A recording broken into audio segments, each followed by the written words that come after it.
नमस्कार दोस्तों, मैं कन्हैया दीवाना Konark e learning online digital education platform पर आपका स्वागत है। दोस्तों, आज अपन बात करेंगे दो प्री एग्जाम की।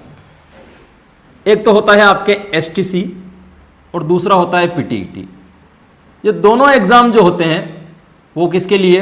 ये एसटीसी और ये पीटीईटी दोनों प्री एग्जाम, इनके बारे में आज अपन बात करने वाले हैं। दोस्तों, इसके अंदर एक विषय चलता है, एक सब्जेक्ट चलता है जिसे रिलेटेड भी कुछ प्रश्न पूछे जाते हैं। उस विषय का नाम है शिक्षण। उस विषय का नाम है दोस्तों शिक्षण अभिरुचियां। शिक्षण अभिरुचियां। एसटीसी और बीएड दोनों के प्री एग्जाम के अंदर ये प्रश्न, इनसे रिलेटेड प्रश्न पूछे जाते हैं। शिक्षण अभिरुचियां, शिक्षण अभिरुचियां कौन कौन सी होती हैं, इनके बारे में अपन विस्तृत अध्ययन करेंगे। दोस्तों, इस शिक्षण अभिरुचियों के अंतर्गत देखें तो अपन को कम से कम 6 विषय के ऊपर अध्ययन करना है। 6 टॉपिक इसमें मेन आते हैं। उसमें अगर सबसे पहले बात करें टॉपिक की, तो पहला नंबर का अपना जो चैप्टर होगा वो होगा सामाजिक परिपक्वता।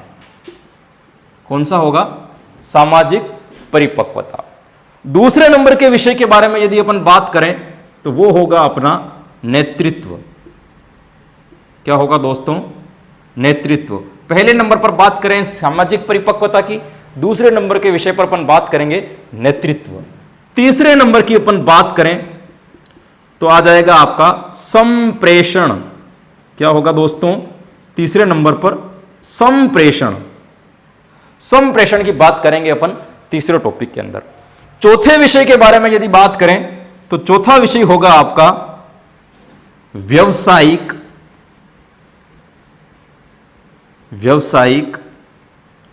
निशब्दता। व्यावसायिक निशब्दता, यह होगा आपका चौथे नंबर का टॉपिक। पांचवा नंबर की अगर अपन बात करें व्यावसायिक निशब्दता के बारे में तो वो होगा आपका अंतःवैयक्तिक संबंध। क्या होगा दोस्तों? अंतःवैयक्तिक संबंध।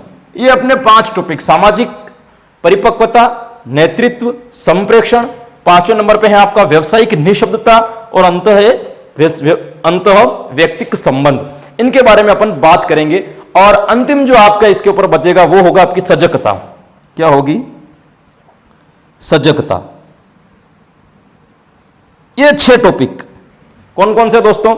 सबसे पहले नंबर का शिक्षण अभिरुचियों के अंदर पहला है आपका सामाजिक परिपक्वता, दूसरे नंबर पे है नेतृत्व, तीसरे पे संप्रेषण, चौथा व्यावसायिक निशब्दता, 5वां है आपका अंतःवैयक्तिक संबंध और 6ठे नंबर पर है आपकी सजगता। इन 6 विषयों के ऊपर अपन को क्या करना है दोस्तों? चर्चा करनी है। तो उठाते हैं आज अपना पहला टॉपिक, और उस पहले टॉपिक का नाम है सामाजिक परिपक्वता। क्या नाम है दोस्तों? सामाजिक परिपक्वता। इसके बारे में अध्ययन करते हैं। इनसे रिलेटेड प्रश्न 100% पूछे जाते हैं। हालांकि सब्जेक्ट भले ही, विषय भले ही सरल लग रहा है अपन को, लेकिन इससे जब प्रश्न आते हैं ना, बहुत घुमा फिरा करके प्रैक्टिकली प्रश्न पूछे जाते हैं जिसके अंदर अपन उलझ जाते हैं। तो पहला अपना आज का जो टॉपिक है वो है सामाजिक परिपक्वता। दोस्तों, सामान्य रूप से बात करें तो सामाजिक परिपक्वता का अर्थ निकालने की कोशिश करें, शाब्दिक अर्थ में अगर बात करें तो जो आदमी सामाजिक गतिविधियों के अंदर परिपक्व हो जाता है, यानी कि जो जो गतिविधियां समाज के अंदर होती हैं, जो जो समाज के आदर्श हैं, जो जो समाज के मूल्य हैं, जो जो समाज के नियम हैं, उनकी पालना या उनके अनुकरण यदि कोई व्यक्ति करना लग जाता है या अनुकरण करना सीख जाता है या फिर उन्हें पूर्ण रूप से अपना लेता है, तो उसके अंदर सामाजिक परिपक्वता आ जाती है। अतः अपन एक सरल भाषा के अंदर कहें तो सामाजिक नियमों का परिपूर्ण रूप से अपना करके उसके ऊपर चलना ही सामाजिक परिपक्वता कहलाती है। यह समाज शब्द है ना, यह बहुत व्यापक शब्द है। समाज शब्द कोई संकीर्ण नहीं है। समाज शब्द जो है बहुत व्यापक शब्द है। सामाजिकता की अगर अपन बात करें तो सामाजिकता समाज के अंदर बहुत व्यापक शब्द है।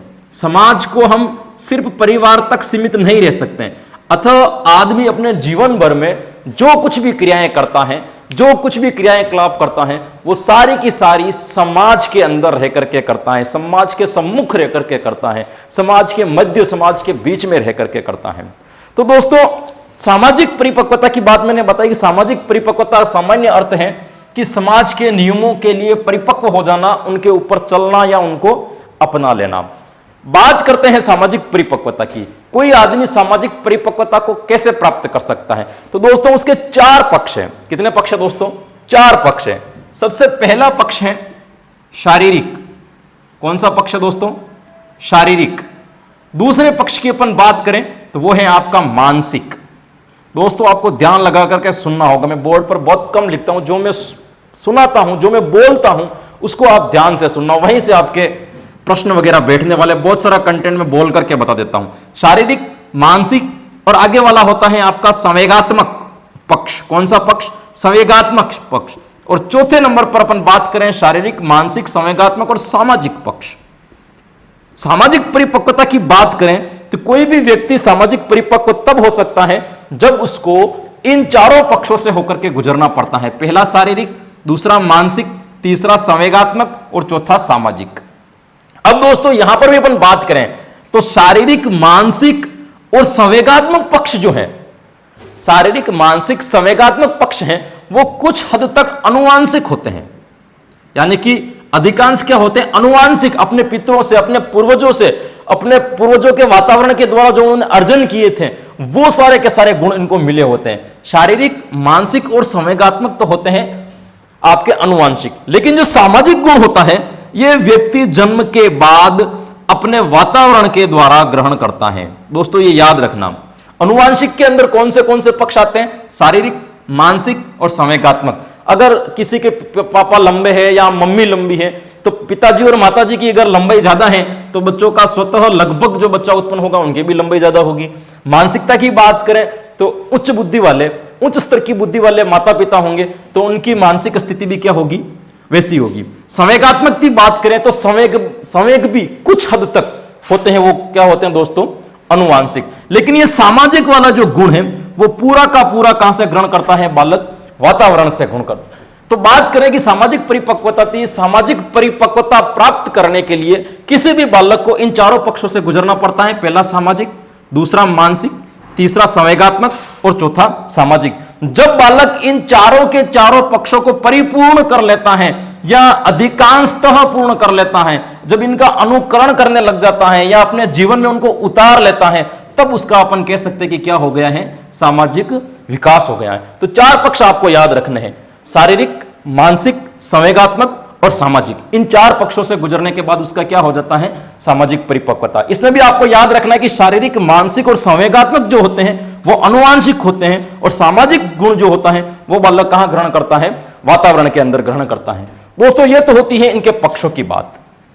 अब अपन बात करते हैं सामाजिक परिपक्वता प्राप्त करने के लिए किसी भी बालक को, सामाजिक परिपक्वता प्राप्त करने के लिए किसी भी बालक को करना पड़ता है, हर बालक का हमें करना पड़ता है सामाजिकरण।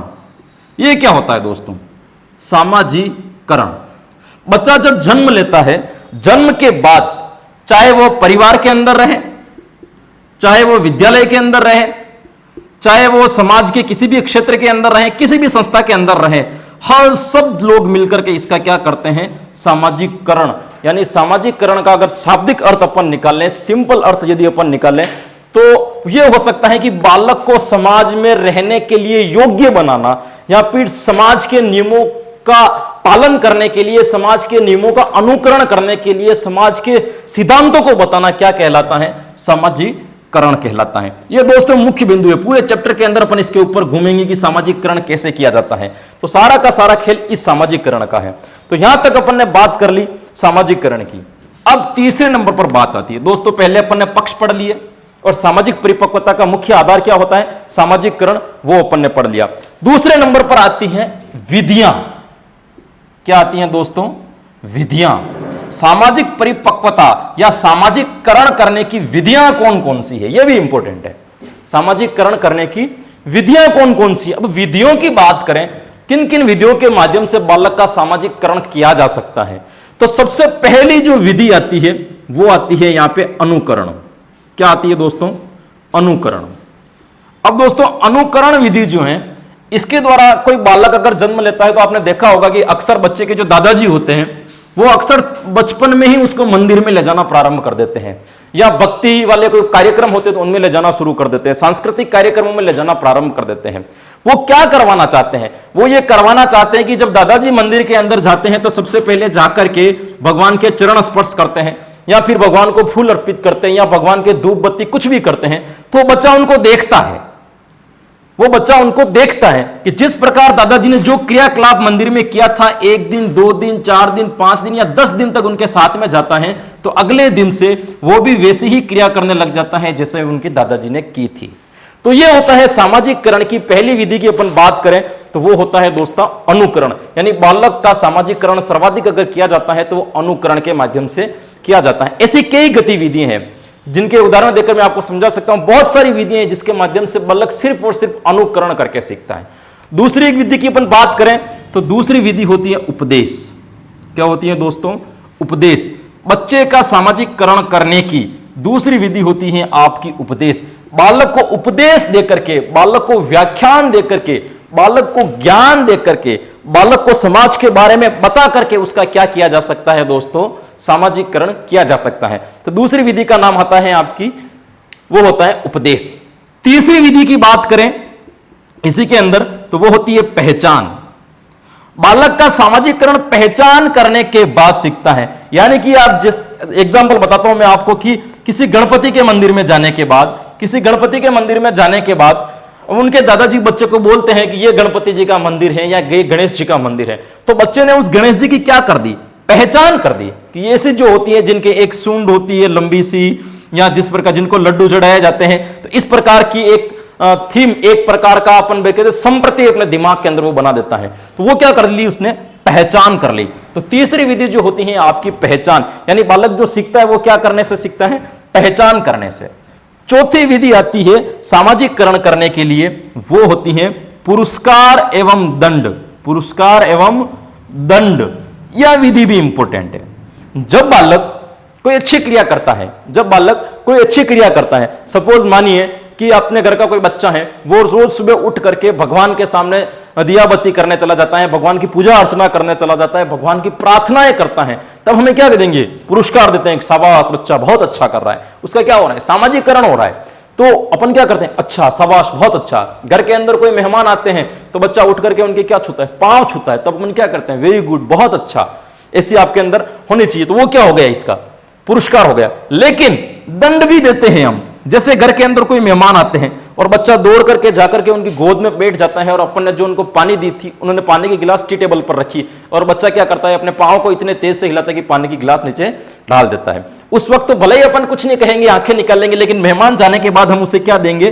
दंड देंगे। दंड सिर्फ शारीरिक ही नहीं होता, डांटना भी एक प्रकार का दंड ही होता है। तब हम उसको डांटेंगे कि डांटेंगे, उसको सुनाएंगे, या अगर ज्यादा लगेगा तो कभी कभी माता पिता अपने बच्चों को थप्पड़ तक भी लगा देते हैं। वो दंड किस लिए देते हैं? कि इस गलती को वो इस समाज के अंदर वापस ना दोहराए।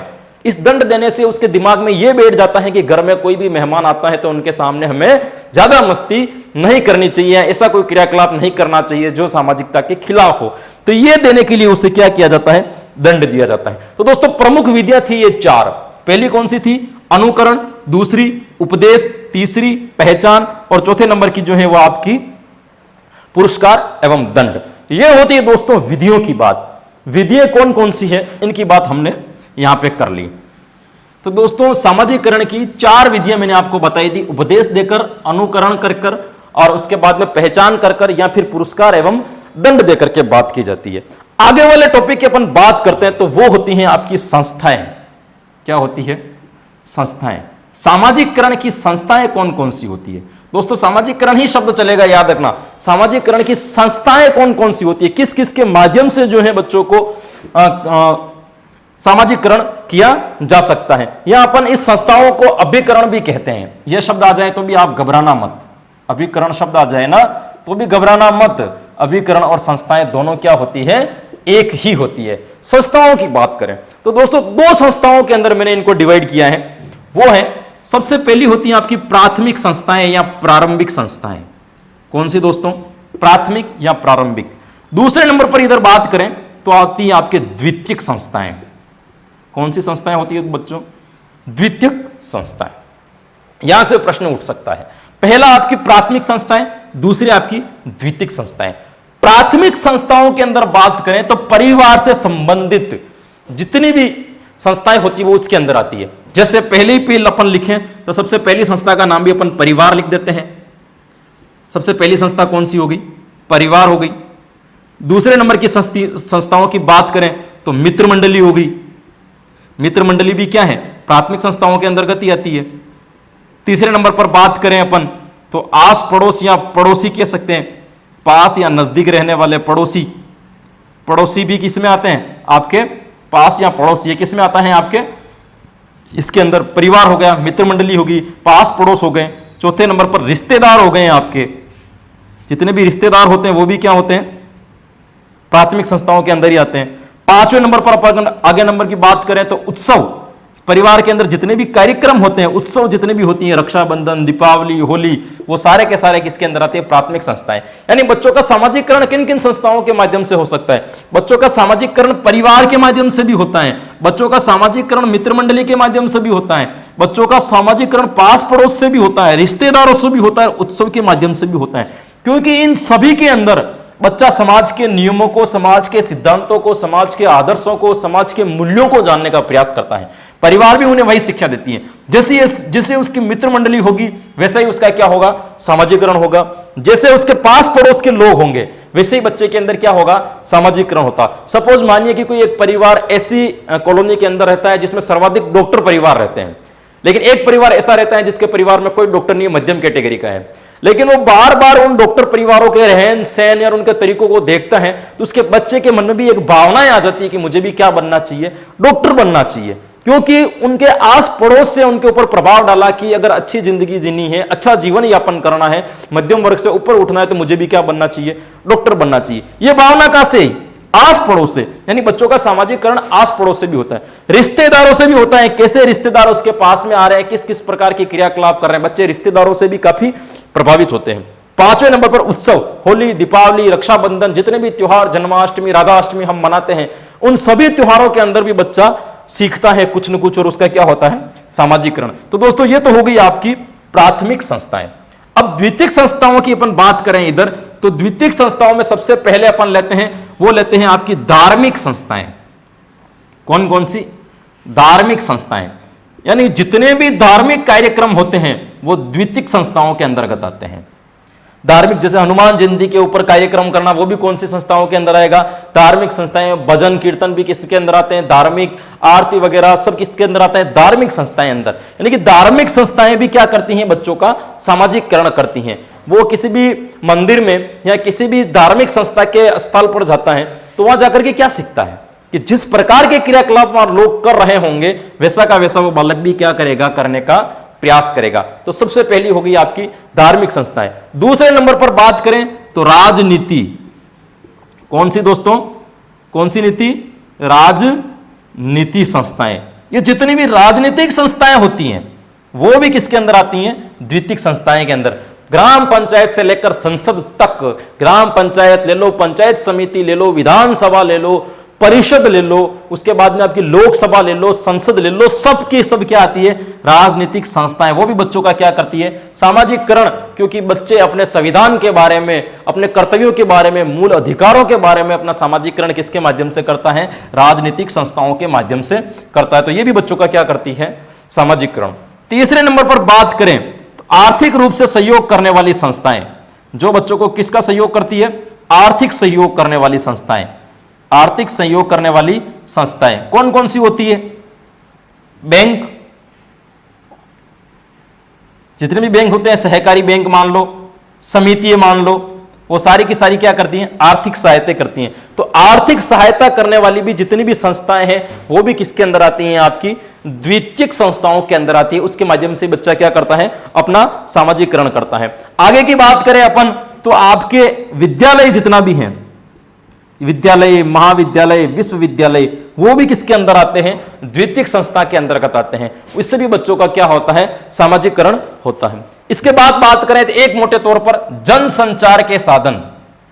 जितने भी जनसंचार के साधन हैं, टीवी ले लो, रेडियो ले लो, मोबाइल भी मान सकते हो अब तो, मोबाइल ले लो, ये सारे के सारे क्या हैं, जनसंचार के साधन। इससे भी बच्चे का क्या होता है, सामाजिककरण होता है। तो दोस्तों संस्थाएं या अभिकरण के बारे में बात करें, सामाजिक परिपक्वता का या सामाजिककरण की संस्थाएं कौन कौन सी है, अभिकरण कौन कौन से हैं, तो दो प्रकार के हमने बांटे, प्रारंभिक एवं द्वितीयक। प्रारंभिक बात करें तो परिवार, मित्र मंडली, पास पड़ोस, रिश्तेदार और उत्सव, ये होते हैं आपकी प्रारंभिक। द्वितीयक में बात करें तो धार्मिक संस्थाएं, राजनीतिक संस्थाएं, आर्थिक सहयोग करने वाली संस्थाएं, विद्यालय एवं जनसंचार के साधन किसके अंतर्गत आते हैं, आपके द्वितीय संस्थाओं के अंदर आते हैं। ये तो होती है आपके अभिकरण या इसकी बात।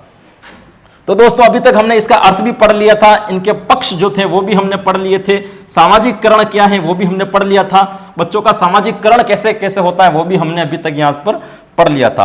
अब बात करते हैं अपन आगे वाले टॉपिक की, जिससे प्रश्न उठने की संभावना भी ज्यादा रहती है, और जो आगे वाला टॉपिक है उससे तो आप अपनी बौद्धिक क्षमता के अनुसार भी उत्तर दे सकते हो, वो इतना दूर। ये है कि सामाजिककरण में शिक्षक की क्या भूमिका होती है, एक शिक्षक होता है उसकी सामाजिककरण में क्या भूमिका हो सकती है, सामाजिककरण में शिक्षक की भूमिका, एक शिक्षक कैसे बच्चों का सामाजिककरण कर सकता है, सामाजिक परिपक्वता ला सकता है, इसके बारे में अपन बात करें तो क्या क्या कर सकता है। तो एक शिक्षक क्या कर सकता है, उपदेश दे सकता है, बच्चों को क्या दे सकता है, उपदेश दे सकता है, जिसे व्याख्यान कह सकते हैं हम, व्याख्यान दे सकता है, उपदेश या व्याख्यान दे सकता है कि बच्चों को धर्म के बारे में, संस्कृति के बारे में, आदर्शों के बारे में, मूल्यों के बारे में उपदेश देकर के, सत्यता की बात बता करके उनका क्या कर सकता है, सामाजिककरण कर सकता है कि क्या गलत है और क्या सही, इसकी बात किससे बता सकता है, वो उपदेश देकर के या व्याख्यान देकर के। दूसरी अगर अपन बात करें तो वो क्या कर सकता है, सांस्कृतिक कार्यक्रमों के माध्यम से।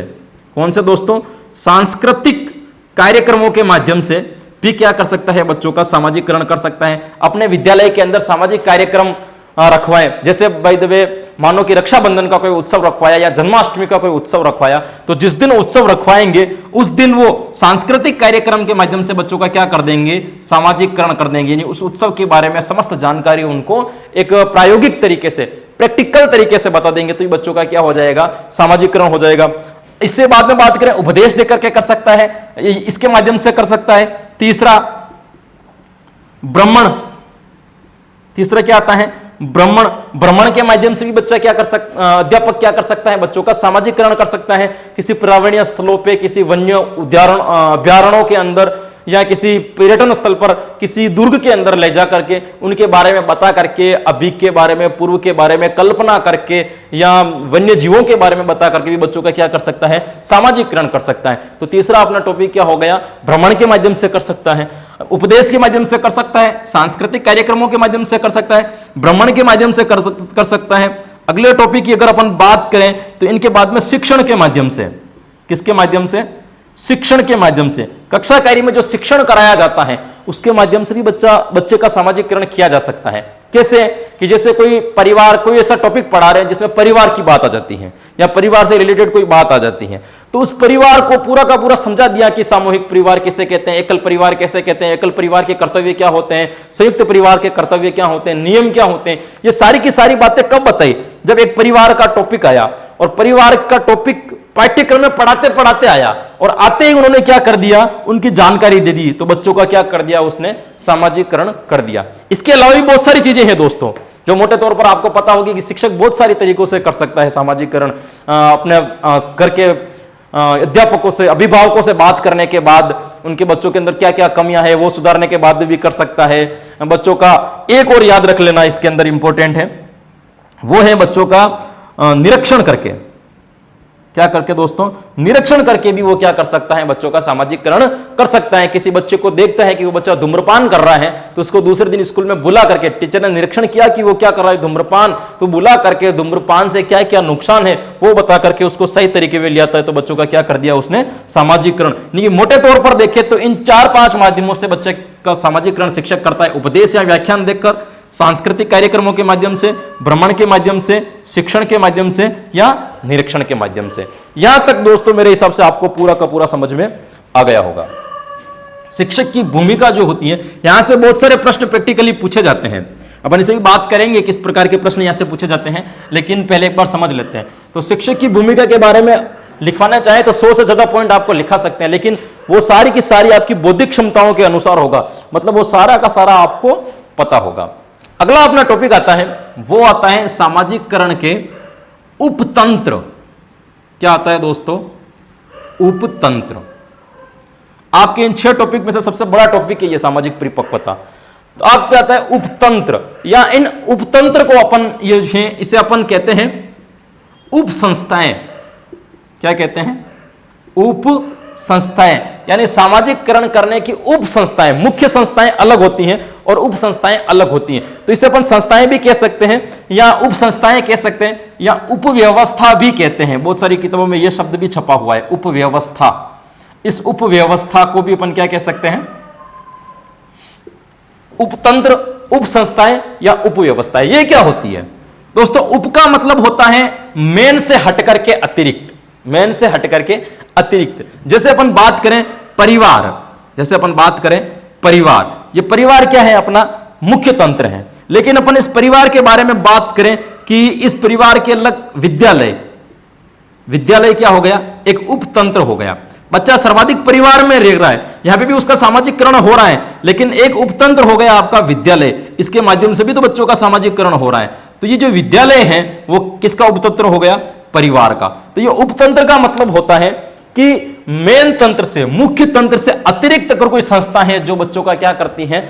सामाजिककरण करती है, तो वो क्या कहलाती है? आपकी उपतंत्र। अपन इनके बारे में बात करें दोस्तों तो शिक्षा, क्योंकि अपन को शिक्षा और विद्यालय के बारे में ही पढ़ना है। आपके जो सर्वाधिक प्रश्न पूछे जाने वाले वो कहां से पूछे जाने वाले? या तो पूछे जाएंगे आपके शिक्षा से रिलेटेड, या पूछे जाएंगे आपके विद्यालय से रिलेटेड। शिक्षा मेन है, शिक्षा जो है केंद्र बिंदु है। अब इधर अपन सामाजिक व्यवस्था की बात करते हैं। किसकी बात करें दोस्तों? सामाजिक व्यवस्था। तो सामाजिक व्यवस्था भी किससे जुड़ी हुई है? शिक्षा से। इधर अपन बात करते हैं राजनीति व्यवस्था, ये एक तंत्र है, ये एक तरह प्रकार का तंत्र है। इधर बात करते हैं अपन राजनीति। किसकी बात करें दोस्तों? राजनीति।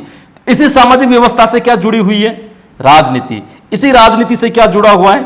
शिक्षा। यानी शिक्षा जो मेन आधार है, सामाजिक व्यवस्था का मेन आधार क्या है? शिक्षा। और इसी सामाजिक व्यवस्था से क्या जुड़ी हुई है? राजनीति। और राजनीति किससे जुड़ी हुई है? शिक्षा से। तो अपन ये पूछ सकते हैं कभी भी मुख्य बिंदु के रूप में ये 3 बातें बताई गई है, सामाजिक व्यवस्था, राजनीति और शिक्षा। इनमें से केंद्र बिंदु कौन सा होता है? तो शिक्षा होता है। ये दोनों की दोनों बातें इनसे जुड़ी हुई रहती है। बहुत सारे उपतंत्र भी होते हैं जिनके बारे में अपन बात करेंगे, कौन कौन से उपतंत्र होते हैं, लेकिन ये आपको याद रखना है, मेन जो होता है, मुख्य बिंदु जो होगा उनका क्या होगा? आपकी शिक्षा। दोस्तों अपन बात करते हैं इनके उपतंत्रों के बारे में, कौन कौन से इनके उपतंत्र होते हैं। तो सबसे पहले बात करते हैं संरचना। एक शिक्षक के लिए एक विद्यालय में कौन कौन से उपतंत्र हो सकते हैं? दोस्तों अपन को विद्यालय या शिक्षक के बारे में ही सबसे ज्यादा ध्यान रखना है, क्योंकि अपन को दूसरे उपतंत्रों से इतनी आवश्यकता नहीं पड़ेगी। संरचना की बात करें, संरचना का मतलब होता है निर्माण करना या उसको बनाना। संरचना के अंदर अपन बात करें विद्यालय के संदर्भ में, तो जितने भी पदाधिकारी होते हैं, जितने भी पदाधिकारी होते हैं जिसका संबंध प्रत्यक्ष या अप्रत्यक्ष रूप से विद्यालय की संस्थाओं से होता है, वो सारा का सारा किसके अंदर आते हैं? संरचना के अंदर। जैसे सारे के सारे आपके अध्यापक इसके अंदर आते हैं, प्रधानाध्यापक जो होता है वो भी इसके अंदर आता है, स्कूल का जो पियोन होता है, चपरासी, चतुर्थ श्रेणी कर्मचारी, अपन चपरासी भी लिख देवे बाय द वे, तो चपरासी जो होता है वो भी इसके अंदर आता है। शिक्षा मंत्री भी इसी के अंदर आता है, और अपने मुख्य शिक्षा अधिकारी जो होता है, मुख्य शिक्षा अधिकारी भी किसके अंतर्गत आता है? इसी के अंतर्गत आता है। नॉर्मल अध्यापक हो गए, प्रधानाध्यापक पूछो, चपरासी पूछो, शिक्षा मंत्री पूछो, मुख्य शिक्षा अधिकारी पूछो, जिसका संबंध प्रत्यक्ष या अप्रत्यक्ष रूप से विद्यालय से है, वो सारे के सारे संरचना उपतंत्र के अंतर्गत आते हैं। ये सारे भी बालक के सामाजिककरण करने में सहायक हैं, बालक को सामाजिक परिपक्वता दिलाने में ये सारे के सारे तंत्र सहायक हैं। तो उपतंत्रों की बात करें, अध्यापक, प्रधानाध्यापक, चपरासी, शिक्षा मंत्री, मुख्य शिक्षा अधिकारी, ये सारे के सारे किसके अंतर्गत आते हैं? संरचना के अंदर। संरचना के अगर अपन दूसरे नंबर पर बात करें, संरचना के अंदर सारे के सारे कौन से आते हैं? आपके पदाधिकारी। तो पहला उपतंत्र कौन सा हो गया दोस्तों? आपका संरचना। संरचना की बात करें तो दूसरा उपतंत्र होता है आपका व्यवस्था। क्या होता है? व्यवस्था। अब दोस्तों व्यवस्था के अंदर कौन कौन आते हैं? तो स्कूल से रिलेटेड जितनी भी व्यवस्थाएं होती हैं वो सारी की सारी इसी के अंदर आती हैं। जैसे परीक्षा लेना, तो दोस्तों अपन उपतंत्र की बात कर रहे थे, उसके अंदर अपन ने एक नंबर पढ़ लिया था, और दूसरा अपना आता है व्यवस्था। क्या आता है? व्यवस्था। दोस्तों पदाधिकारी वाली बात अपन ने पढ़ ली थी, और दूसरे नंबर पे क्या आता है अपना? व्यवस्था। यानी विद्यालय की जितनी भी व्यवस्थाएं होती हैं वो सारी की सारी इसके अंतर्गत आती हैं। जैसे परीक्षा लेना भी एक व्यवस्था है, प्रार्थना, सुबह सुबह जो प्रार्थना होती है वो भी एक प्रकार की क्या है? व्यवस्था है। आपकी वर्कशीट या चेकशीट होती है वो भी क्या है? एक प्रकार की व्यवस्था है।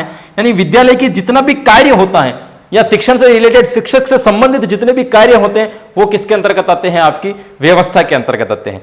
तीसरे नंबर पर अगर बात करें अपन तो सांस्कृतिक कार्यक्रम एक उपतंत्र भी होता है। ये विद्यालय से संबंधित भी होता है और बाहर से संबंधित भी होता है। सांस्कृतिक कार्यक्रम यानी कि जितने भी सांस्कृतिक कार्यक्रम होते हैं, सांस्कृतिक कार्यक्रम का मतलब होता है अपने संस्कृति से संबंधित कार्यक्रम। सांस्कृतिक कार्यक्रम जो भी जिस समाज में जिस प्रकार की संस्कृति चलती है उनके रिलेटेड अगर कोई कार्यक्रम होता है तो वही बच्चों का क्या करता है? सामाजिकरण करता है। तो सांस्कृतिक कार्यक्रम कोई सा भी हो जाए, चाहे जन्माष्टमी का सांस्कृतिक कार्यक्रम हो या 15 अगस्त के दिन होने वाला कार्यक्रम हो या किसी भी प्रकार का सांस्कृतिक कार्यक्रम हो, वो बच्चों का क्या करता है? सामाजिकरण करता है। तो तीसरे नंबर पर हो गई दोस्तों आपका सांस्कृतिक कार्यक्रम। चौथे नंबर पर हुई राजनीति। पहले ही बता दी ये उपतंत्र के अंदर भी आती है राजनीति आपकी। राजनीति भी क्या है? उपतंत्र है सामाजिकरण का। इसके माध्यम से भी बच्चे का क्या होता है? सामाजिकरण होता है। राजनीति में मैंने पहले ही बताया था, ग्राम पंचायत से लेकर के संसद तक जितना कुछ भी आता है वो सारा का सारा किसके अंदर आता है? राजनीति के अंदर। यानी कि उपतंत्र की बात करें तो व्यवस्था हो गई, सांस्कृतिक हो गई, राजनीति हो गई। उसके बारे में अपन बात करें अगले वाली उपतंत्र की ओर, तो बालक की जो रुचियां हैं वो भी एक उपतंत्र के अंतर्गत रखी गई हैं। बालक की जितनी भी रुचियां होती हैं, अभिरुचि या रुचियां, वो भी एक उपतंत्र हैं।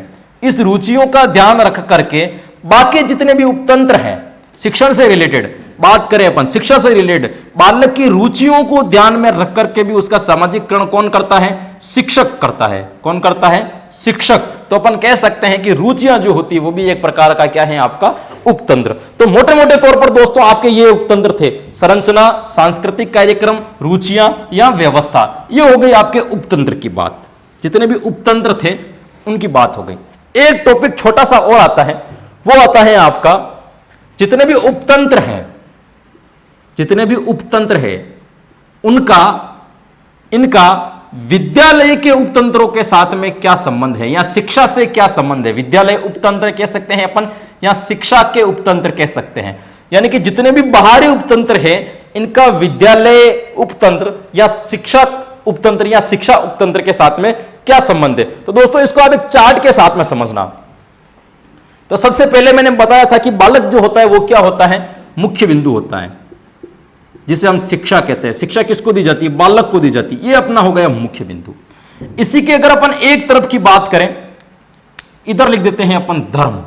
यानी धर्म से संबंधित जितने भी उपतंत्र हैं उनका संबंध शिक्षा के साथ में होता है। जैसे कि दीपावली के अंदर कोई धार्मिक कार्यक्रम होता है, उससे संबंधित कोई भी प्रश्न या किसी भी प्रकार की क्रिया यदि शिक्षा के क्षेत्र में आती है तो इसका इसके साथ में संबंध हुआ या नहीं, वो वह बच्चा यहाँ पे उसकी व्याख्या कर सकेगा, इसका उपदेश दे सकेगा। सीखा कहां से था? धर्म से। काम कहां पे ले रहा है? शिक्षा से। या सीखा शिक्षा से होगा और काम कहां पे ले रहा है? धर्म में। तो यह शिक्षा के साथ में धर्म का भी क्या है? एक उपतंत्र के साथ में संबंध है। दूसरा इधर अपन बात करें तो राजनीति। क्या है दोस्तों? राजनीति। ये जो राजनीति है इसका संबंध भी शिक्षा उपतंत्र से है, क्योंकि बच्चा अगर राजनीति के माध्यम से कुछ सीखता है तो उसका प्रयोग भी शिक्षा के अंदर करता है, और शिक्षा के माध्यम से कुछ सीखता है तो उसका प्रयोग भी कहां करता है? वो राजनीति के अंतर्गत करता है। तो दो उपतंत्र तो आपकी ये हो गई। तीसरे नंबर पर बात करें तो सामाजिक व्यवस्थाएं। सामाजिक व्यवस्थाएं, जितने भी सामाजिक व्यवस्थाएं हैं, जितने भी सामाजिक नियम हैं, जितने भी आदर्श हैं, जितने भी मूल्य हैं, वो सारे के सारे किससे संबंधित हैं? शिक्षा से। यानी जो शिक्षा से सीखता है वही वो सामाजिक व्यवस्था के अंदर प्रयोग करता है, या जिसने जो सामाजिक व्यवस्था के अंदर कोई सीखा होगा उसका प्रयोग भी वो किसके अंदर कर सकता है? शिक्षा के अंदर कर सकता है। तो दोस्तों तीन बातें तो आपके अंदर ये हो चुकी थी, धर्म, सामाजिक व्यवस्था और राजनीति। इनके जितने भी उपतंत्र होते हैं इनका संबंध किससे होता है? आपकी शिक्षा के साथ में होता है। एक ही अपन और बात करें जिसका हालांकि वो कोई मुख्य नहीं है लेकिन फिर भी उसकी बात करना चाहें अपन तो सामाजिक वर्ग और आता है। एक सामाजिक वर्ग। ये इतना महत्वपूर्ण नहीं है, लेकिन फिर भी समझ लिए। सामाजिक वर्ग के माध्यम से अगर बालक कोई सीखता है तो वो भी उपतंत्र शिक्षा का माना जाता है। इस सामाजिक वर्ग का कोई खास वो संबंध नहीं है। तो ये तो हो गए शिक्षा के उपतंत्र। पांचवें उपतंत्र की बात करें, पांचवें उपतंत्र की मैं बात करूं जिसका संबंध इसके साथ में है, तो वो मेन और इंपॉर्टेंट है परिवार। क्या है दोस्तों? परिवार। ये सबसे मुख्य, ये इसका पूरा का पूरा संबंध शिक्षा से है, क्योंकि बच्चा शिक्षा ग्रहण करने के बाद परिवार में जाता है और परिवार के बाद शिक्षा ग्रहण करने वापस विद्यालय के अंदर आता है। तो इसका संबंध पूर्णता के साथ में इसके साथ है। तो अपन बात करें कि शिक्षा के साथ में कितने उपतंत्र थे, तो 5 उपतंत्र थे। जो हमने बात की थी, सामाजिक वर्ग भी था, तो सामाजिक व्यवस्था भी थी, राजनीति भी थी, और उसके बाद में आपका धर्म भी था, और 5वें नंबर पर इंपोर्टेंट क्या हो गया? परिवार। ये हो गया आपके सामाजिक उपतंत्र। तथा विद्यालय उपतंत्रों के बीच में क्या संबंध हैं, इनके बारे में दोस्तों अपन ने मोटे मोटे तौर पर बात कर ली। अब आपको किताबों के अंदर बहुत सारे ऐसे भी मिल जाएंगे जिनकी और इनके बारे में डिटेल जानने के लिए मिल जाएंगे। आपको बहुत सारे संबंध बता देंगे कि ये संबंध भी हैं, वो भी हैं, लेकिन उसका उत्तर आप अपनी बौद्धिक क्षमता के अनुसार दे सकते हो। वो इतने टफ नहीं है, जितने मुख्य मुख्य थे वो मैंने आपको यहाँ पे बता दिए। अब दोस्तों इसमें बात करते हैं सांस्कृतिक कार्यक्रम की। बात करें अपन, एक मुख्य उपतंत्र अलग से पढ़ लेते हैं अपन, सांस्कृतिक कार्यक्रम। इस पे क्या कि प्रश्न 2-4 बार पूछे जा चुके हैं। सांस्कृतिक कार्यक्रम, इस सांस्कृतिक कार्यक्रम के अंदर अपन क्या क्या था? सांस्कृतिक कार्यक्रम के बच्चों के अंदर कौन कौन सा विकास होता है, कैसे कैसे सामान्यीकरण हो सकता है? तो सांस्कृतिक कार्यक्रम के अंदर बच्चों के अंदर एक तो होता है आदर्श का विकास। ये 3 नाम मैं आपको लिखा रहा हूं, जिसको आप याद कर लेना। आदर्श का विकास। दूसरा होता है मूल्यों का विकास। किसका दोस्तों? मूल्यों का विकास। और तीसरा होता है संस्कारों का विकास। ये 3 तो हैं इसके इंपॉर्टेंट। यानी सांस्कृतिक कार्यक्रम में अगर बच्चा कुछ सीखता है तो या तो समाज के आदर्शों के बारे में सीखता है, या समाज के मूल्यों के बारे में सीखता है, या समाज के संस्कारों के बारे में सीखता है। ये सांस्कृतिक कार्यक्रम के अंतर्गत आते हैं। बच्चों को ऐसा नहीं है, सांस्कृतिक कार्यक्रमों के माध्यम से और भी बहुत कुछ ज्ञान होता है, लेकिन मोटे मोटे तौर पर देखें तो आदर्श, दूसरा मूल्य और तीसरा संस्कार, इन 3 बातों को वो कहां से सीखता है? यहां से सीखते हैं। अब बहुत सारी चीजें और भी आपको किताबों में मिलेगी, परंपरा के बारे में भी सीखता है, रीति रिवाजों के बारे में भी सीखता है। तो ये आपको पता है, सांस्कृतिक कार्यक्रमों के माध्यम से रीति रिवाज के बारे में भी जानते हैं, क्योंकि घर पे अगर छोटी तीज मनाई जाती है तो बच्चा देखेगा कि छोटी तीज कैसे मनाई जाती है, तो सीख गया। तो ये एक कॉमन बातें हैं जो आपको अपनी बौद्धिक क्षमता के अनुसार आप पहचान कर सकते हो। तो दोस्तों ये हो गए थे अपने सांस्कृतिक कार्यक्रम के टॉपिक। सांस्कृतिक कार्यक्रम की अगर बात करें, अब बात करते हैं उद्देश्य की। किसकी बात करते हैं दोस्तों? उद्देश्य की। ये तो बहुत इंपॉर्टेंट है और बहुत सरल भी है कि सामाजिककरण के उद्देश्य क्या क्या है, बच्चों का सामाजिककरण क्यों किया जाता है, इसका लक्ष्य क्या है। बहुत छोटा सा टॉपिक है और बहुत अच्छा है। ये आपको अपनी बौद्धिक क्षमता के अनुसार भी आप इसका उत्तर दे सकते हो, लेकिन फिर भी मैं बता देता हूं। इंपॉर्टेंट जो जिसके ऑप्शन आज दिन तक परीक्षा में पूछे गए थे और सही थे, एक तो था मानव कल्याण। यानी सामाजिककरण क्यों किया जाता है कि उसके अंदर मानव कल्याण की भावनाओं का क्या हो? विकास हो। एक होता है इसके अंदर सद्भावना, बालक के अंदर सद्भावना के विकास के लिए भी उसका क्या किया जाता है? सामाजिककरण। तीसरा मैंने आपको बताया था आदर्श एवं मूल्यों के विकास के लिए भी बच्चों का क्या किया जाता है? सामाजिककरण। एक अपने आप में बात करें परंपरा एवं रीति रिवाजों का, रीति रिवाजों का ज्ञान देने के लिए भी क्या किया जाता है? बच्चों का सामाजिकरण किया जाता है। तीसरा प्रतिष्ठा, समाज में बालक की प्रतिष्ठा बनाने के लिए कि ये बालक है तो इसके बालक को इस समाज में किस रूप से पहचाना जाएगा, तो प्रतिष्ठा बनाने के लिए भी अपन उसकी क्या करते हैं? तो ये मुख्य तौर पर मोटे मोटे उद्देश्य हैं कि मानव कल्याण के लिए, जिसके अंदर देखो मानव कल्याण में सारी चीजें आ जाती है आपके अंदर। इसके अंदर आप गौर से देखोगे इस टॉपिक को तो राजनीतिक तंत्र भी आ रहा है, क्योंकि मानव कल्याण के लिए ही राजनेता बनते हैं लोग। शिक्षा का क्षेत्र भी आ रहा है, शिक्षा भी मानव कल्याण के लिए दी जाती है। सांस्कृतिक का आ रहा है कि मानव कल्याण के लिए, मानव कल्याण यानी मानव को आनंद देने के लिए ही सांस्कृतिक कार्यक्रम होते हैं, तो सांस्कृतिक उपतंत्र भी इसके अंतर्गत आ रहा है। सद्भावना की बात करें तो इसके अंदर भी सारे के सारे उपतंत्र आते हैं। आदर्श एवं मूल्यों की बात करें, परंपरा एवं रीति रिवाजों की बात करें और प्रतिष्ठा की बात करें, इन सारे के सारे बातों को अगर बात करें तो वो आता है आपके उद्देश्य। तो मोटे मोटे तौर पर देखें तो मानव कल्याण के लिए, दूसरा सद्भावना के लिए, तीसरा आदर्श मूल्यों के लिए, और चौथा परंपरा रीति रिवाजों के लिए, और 5वां प्रतिष्ठा के लिए। ये तो हो गए मेन। अब इसके अलावा और भी बहुत सारे पूछे जाएंगे, आपको किताबों में बता दिए जाएंगे कि अनुशासन के लिए भी किया जाता है, और बच्चों को सहनशील बनाने के लिए भी किया जाता है, आत्मनिर्भरता पे बनाना भी किया जाता है। लेकिन ये सारी की सारी कॉमन बातें हैं जिनका कोई ज्यादा उचित नहीं है, और अपनी क्षमता के अनुसार, अपनी बुद्धि के अनुसार आप उसका उत्तर दे सकते हो। दोस्तों अब अपन बात करते हैं प्रकार की, कि इस सामाजिक परिपक्वता के या सामाजिककरण के प्रकार कौन कौन से होते हैं, किस किस प्रकार से बच्चा का सामाजिककरण होता है। तो 4 तरीकों से इसका सामाजिककरण किया जाता है। सबसे पहले दोस्तों अगर बात करें 4 तरीके से, सबसे पहले बात करें, एक तो होता है आपका सचेत। ये क्या होता है? सचेत और अचेत, इन दोनों को एक साथ पढ़ लेते हैं अपन। सचेत क्या होता है और अचेत क्या होता है, इन दोनों को अपन एक साथ पढ़ लेते हैं। सचेत और अचेत की अपन बात करें तो सचेत जो होता है, जिसके अंदर क्या होता है, जानबूझ करके, सचेत के अंदर क्या होता है कि जानबूझ करके बच्चों से क्या करवाई जाती है, गलती, जानबूझ करके, जानबूझकर से बच्चों से क्या करवाई जाती है, मिस्टेक करवाई जाती है, और फिर उसको बताया जाता है कि आपने जो की है वो क्या है, गलती थी। और ये जो सचेत जब प्रयोग करते हैं ना, तब बच्चे को भी पता होता है कि मैं क्या करने जा रहा हूं, गलती करने जा रहा हूं, इस विधि के माध्यम से। यानी कि कभी परीक्षा में पूछ भी ले कि ऐसा कौन सा तरीका है जिसमें पहले से बालक को पता रहता है कि वो गलती करने जा रहा है, तो वो होता है सचेत। सचेत मतलब चेतना, उसको पता है कि मैं जो कर रहा हूं वो क्या है, मेरे साथ में गलत कर रहा हूं। और अचेत का मतलब होता है इसमें बालक को पता नहीं होता है कि वो गलती कर रहा है।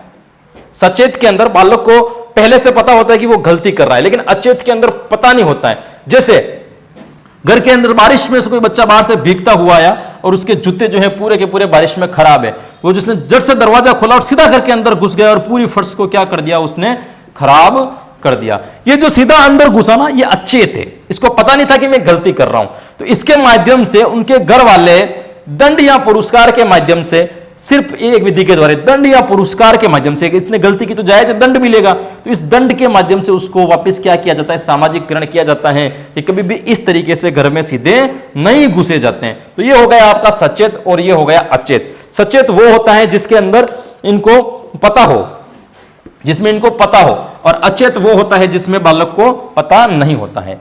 एक होता है विसामाजिकरण, विसामाजिकरण, यह भी एक प्रकार का प्रकार। विसामाजिकरण के अंदर क्या होता है कि बालक गलत प्रवृत्तियों के अंदर चला जाता है, जैसे नशा, चोरी, अपराध, इस तरीके के कार्य करना लगता है। किसके माध्यम से? विसामाजिकरण के माध्यम से। जब बच्चों का उचित सामाजिकरण नहीं हो पाता है, उसके अंदर सामाजिक परिपक्वता नहीं आ पाती है, तो वो क्या करता है, नशा करने लग जाता है, चोरी करने लग जाता है, अपराध करने लग जाता है। ये सारा का सारा किसके अंदर आता है मेरे दोस्त? विसामाजिकरण के अंदर आता है। विसामाजिकरण का प्रकार है। एक होता है इसी का जस्ट उल्टा, कह सकते हैं अपन, पुनः सामाजिकरण। क्या होता है? पुनः सामाजिकरण। इस पुनः सामाजिककरण के अंदर क्या होता है?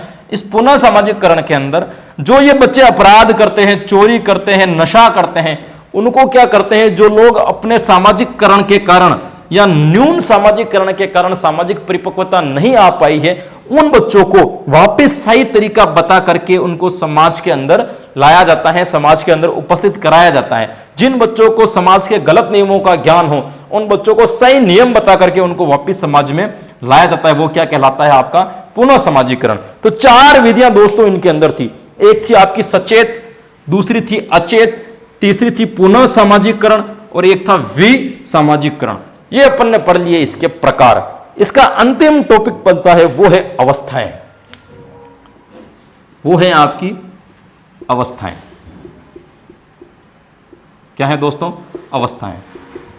अवस्थाओं की बात करें तो आप एसटीसी और बीएड का सिर्फ प्री एग्जाम दे रहे हो, है ना दोस्तों? तो आपको पूरी साइकोलॉजी नहीं पढ़नी, आपको सिर्फ अवस्थाओं का ज्ञान होना चाहिए कि कौन सी अवस्था किस उम्र तक रहती है। तो बहुत छोटी है। 4 प्रकार की अवस्थाओं के बारे में अपन बात करेंगे। सबसे पहले होती है आपकी शैशवा अवस्था।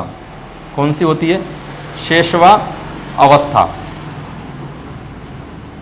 शैशवा अवस्था के बाद आती है आपकी बाल्यावस्था। कौन सी आती है दोस्तों?